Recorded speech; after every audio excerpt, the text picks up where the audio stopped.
तो स्वागत है परनीत को और आपका पंजाब केसरी नवोदय टाइम्स में। तो हम जानना चाहेंगे कि अब आप दुबई जाने वाली हैं संयुक्त राष्ट्र जलवायु परिवर्तन सम्मेलन में, जो कि अब से कुछ ही दिनों बाद होने वाला है। तो यहाँ पर जाने से पहले हम आपसे जानना चाहेंगे कि यहाँ तक का सफ़र आपका कैसा रहा। मेरा ये सफ़र 2021 में शुरू हुआ, जब मुझे UNCTAD United Nations conference on trade and development ने as a youth representative of India nominate किया था। एंड वहाँ पे मैंने एक डिक्लेरेशन लिखी थी दूसरे देश के प्रतिनिधित्व के साथ।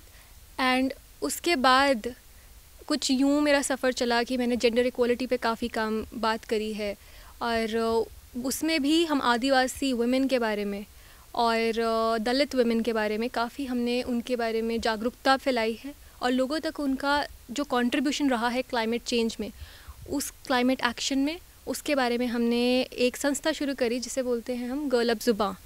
ये हमने शुरू की थी दिसंबर में, और दिसंबर 2021 में।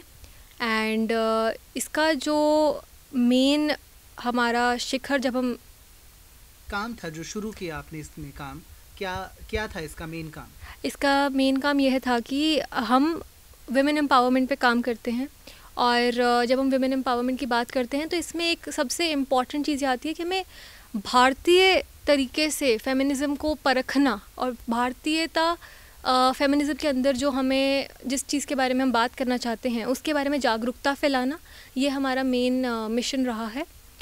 एंड उसके बाद फिर मैं G20 में उसके जो यूथ इंगेजमेंट ग्रुप है Y20 में, उसमें मैंने हिस्सा लिया as the senior associate. And उस कैपेसिटी में मैं बहुत जगह गई, काफ़ी जगह मैंने as the senior associate I went. और इसमें और आगे आप क्या काम करना चाहती हैं? जिस तरह से आपने बताया कि ज़ुबां आपका एक NGO भी है, तो उसमें आप क्या काम करती हैं और कैसे लोगों को जागरूक करती हैं? गर्ल अप ज़ुबां में हमारा मेन जो मिशन है वो है कि हम आदिवासी वुमेन और दलित वुमेन के बारे में जागरूकता फैलाएं, और इसमें भी हम भारतीयता पे काफ़ी स्ट्रेस करते हैं, क्योंकि जो फेमिनिज़म है, जो इंडियन फेमिनिज़म है, उसमें हम देखते हैं कि काफ़ी इलीट और प्रिविलेज्ड वुमेन के बारे में बात की जाती है, बट जो दलित और आदिवासी वुमेन होती हैं, जो उनकी ज़रूरतें होती हैं, जो उनकी नीड्स हैं और उनकी जो इश्यूज़ हैं, उन पे इतनी ज़्यादा चर्चा नहीं की जाती है। और हमारा ज़ुबां का, जैसे आप मतलब जानते हैं ज़ुबां, तो हम एक तरह से जो ये माइक है वो हम उनको देना चाहते हैं जो कि एक्चुअली इन प्रॉब्लम से जूझ रहे हैं, ताकि हम उनके प्रॉब्लम्स को परखें और उनका सल्यूशन दें। तो गर्ल अप ज़ुबां को मैंने प्रतिनिधित्व रोम में भी किया था, जहाँ पे मुझे जेंडर इक्वालिटी एडवोकेट की तरह बुलाया गया था बाय एरास्मस स्टूडेंट नेटवर्क। वहाँ पे एक पैनल डिस्कशन था जहाँ पे मैंने गर्ल अप ज़ुबां के बारे में बात करी और फेमिनिज़म इन इंडिया की बात करी। एंड जब मैं फेमिनिज़म की बात करती हूँ तो लैंड राइट्स की बात एक काफ़ी इम्पॉर्टेंट मुद्दा था जो मैंने रोम में डिस्कस किया था वर्ल्ड फूड फोरम के दौरान।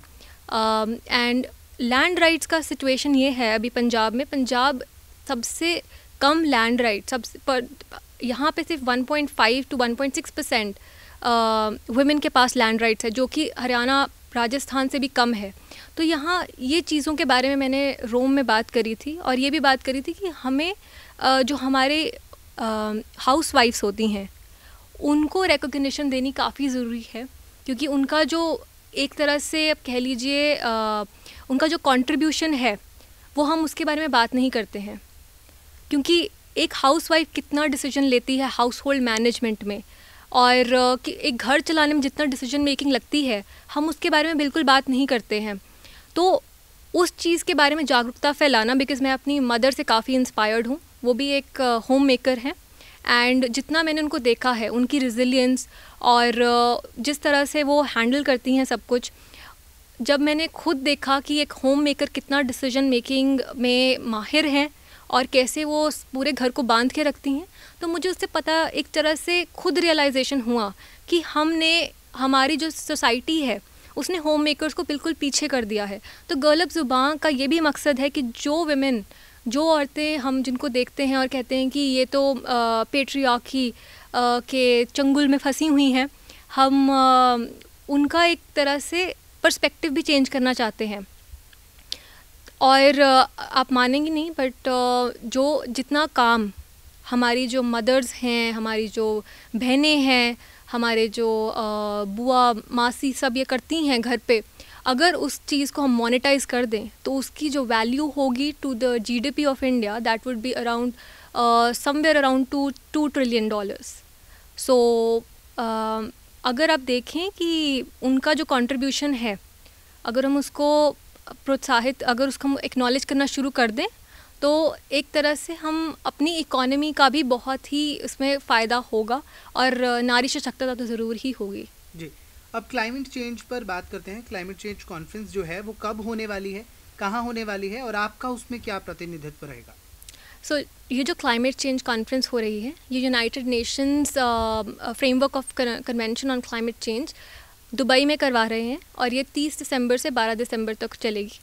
यहाँ पे कहा जा रहा है कि 80,000 लोग, 80,000 लोग शामिल होंगे इसमें। वर्ल्ड लीडर्स होंगे, prime ministers, foreign ministers, NGOs, CEOs। यहाँ पे ये सबसे इम्पॉर्टेंट कॉन्फ्रेंस कही जा रही है क्लाइमेट चेंज की, क्योंकि यहाँ पे पेरिस एग्रीमेंट जो कि 2015 में ड्राफ्ट की गई थी, उसका ग्लोबल स्टॉक टेक होगा।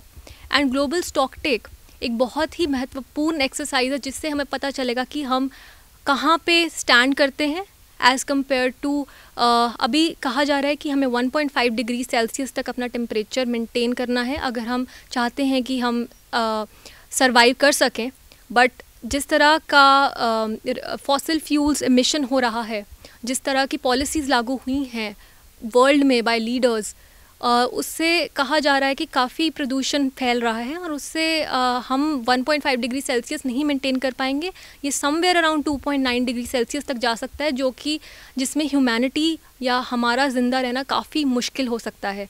सो ये जो कॉन्फ्रेंस है, इस कॉन्फ्रेंस का महत्व यही है कि यहाँ पे हम अपना सर्वाइवल के बारे में बात करें, क्योंकि अगर हमारे पास रहने के लिए अच्छा वातावरण नहीं होगा, अभी बेमौसम बारिश जो होती है, अभी हाल ही में चंडीगढ़ में बेमौसम बारिश हुई है, तो अगर हम इन चीज़ों के बारे में थोड़ा सा परखें तो आपको पता चलेगा कि पहले ऐसी चीज़ें नहीं होती थी और ये क्लाइमेट चेंज का ही असर है। एंड एक नेशन है तुवल्लु, जिसके ऊपर मैंने एक पोएम भी लिखी है, और वो जो कंट्री है वो डूब चुकी है क्लाइमेट चेंज की वजह से। तो इन्हीं चीज़ों के बारे में हम वहाँ पे बात करेंगे। एंड मैं वहाँ पे 2 इवेंट्स को होस्ट कर रही हूँ।